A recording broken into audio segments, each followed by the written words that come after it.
Hello दोस्तों, IAS PCS science में आपका बहुत बहुत स्वागत है। दोस्तों यहाँ पे हम लोग साइंस प्रैक्टिस सेट 13 करने जा रहे हैं और अभी तक आप 1 से लेकर 12 तक साइंस प्रैक्टिस सेट नहीं किए हैं तो उसे आप जाके कर ले। डिस्क्रिप्शन बॉक्स में उसका लिंक दिया गया है।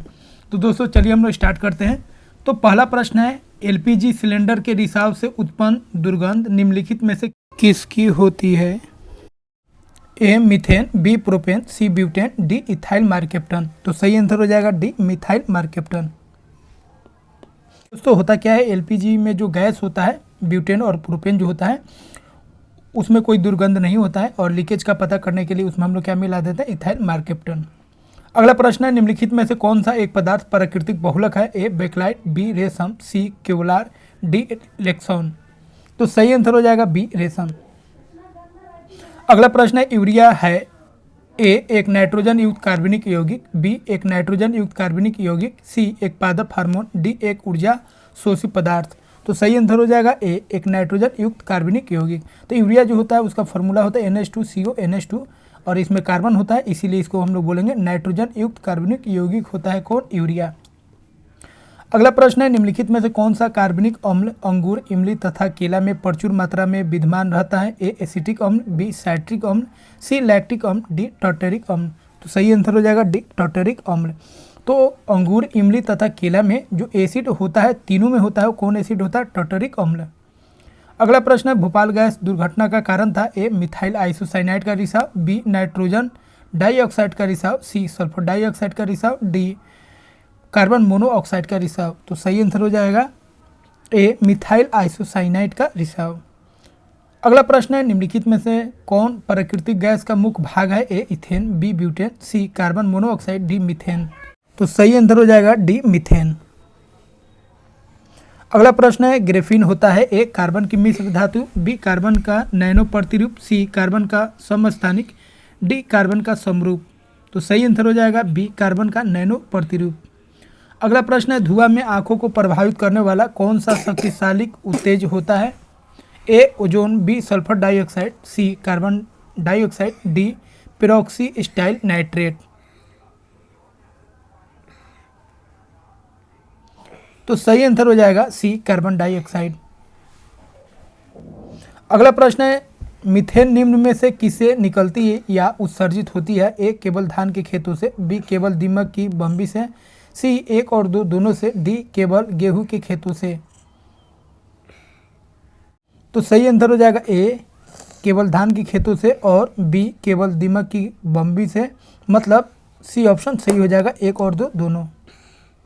अगला प्रश्न है, निम्नलिखित में से किस पदार्थ में कैल्शियम विद्यमान है? ए चीनी मिट्टी, बी कोरंडम, सी जिप्सम, डी टैल्क। तो सही आंसर हो जाएगा सी जिप्सम।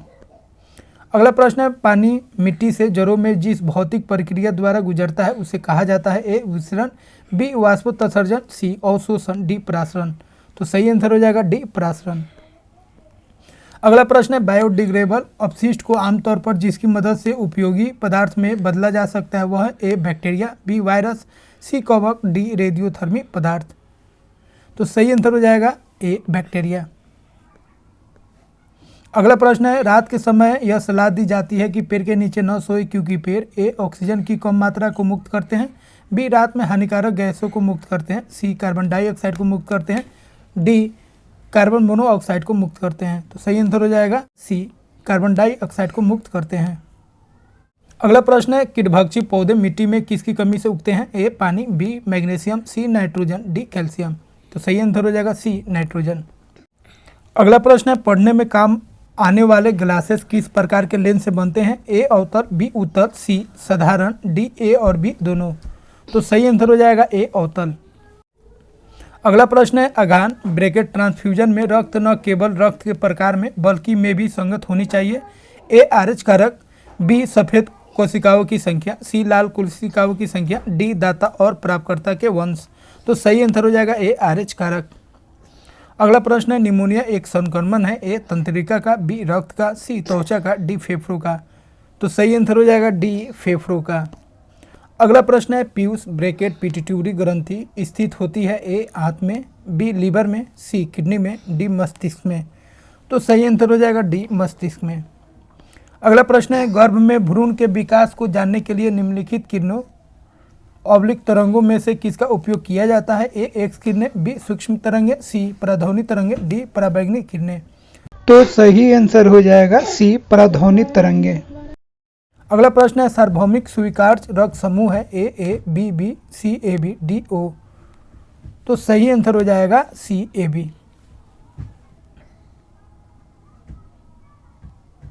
अगला प्रश्न है आमतौर पर सुरक्षा फ्यूज लगाने के लिए प्रयोग होने वाली तार किस पदार्थ की बनी होती है? ए टीन, बी सीसा, सी निकेल, डी टीन और शीशे का एक मिश्र धातु। तो सही आंसर हो जाएगा डी टीन और शीशे का एक मिश्र धातु। अगला प्रश्न है जब एक पत्थर को चांद की सतह से पृथ्वी पर लाया जाता है तो ए इसका द्रव्यमान बदल जाएगा, बी इसका भार बदल जाएगा परंतु द्रव्यमान नहीं, सी भार और द्रव्यमान दोनों बदल जाएंगे, डी न द्रव्यमान और न ही भार बदलेंगे। तो सही आंसर होगा बी इसका भार बदल जाएगा परंतु द्रव्यमान नहीं बदलेगा। अगला प्रश्न है पदार्थ के संवेग और वेग के अनुपात में कौन सी भौतिक राशि प्राप्त की जाती है? ए वेग, बी त्वरण, सी द्रव्यमान, डी बल। तो सही आंसर हो जाएगा सी द्रव्यमान। तो संवेग क्या होता है? मास इंटू वेलोसिटी, और वेग क्या होता है? वेलोसिटी डिवाइड करेंगे, भागा देंगे, मतलब अनुपात निकालेंगे तो क्या आएगा? मास। एम सी क्या होता है? मास, जिसको हम लोग क्या बोलते हैं? द्रव्यमान। अगला प्रश्न है बल गुणनफल है ए द्रव्यमान और वेग का, बी द्रव्यमान और त्वरण का, सी भार और वेग का, डी भार और त्वरण का। तो सही आंसर हो जाएगा बी द्रव्यमान और त्वरण का। तो हम लोग जानते हैं दोस्तों बल का जो सूत्र होता है वह क्या होता है? वह होता है फोर्स बराबर मास इंटू एक्सेलेरेशन, द्रव्यमान और त्वरण।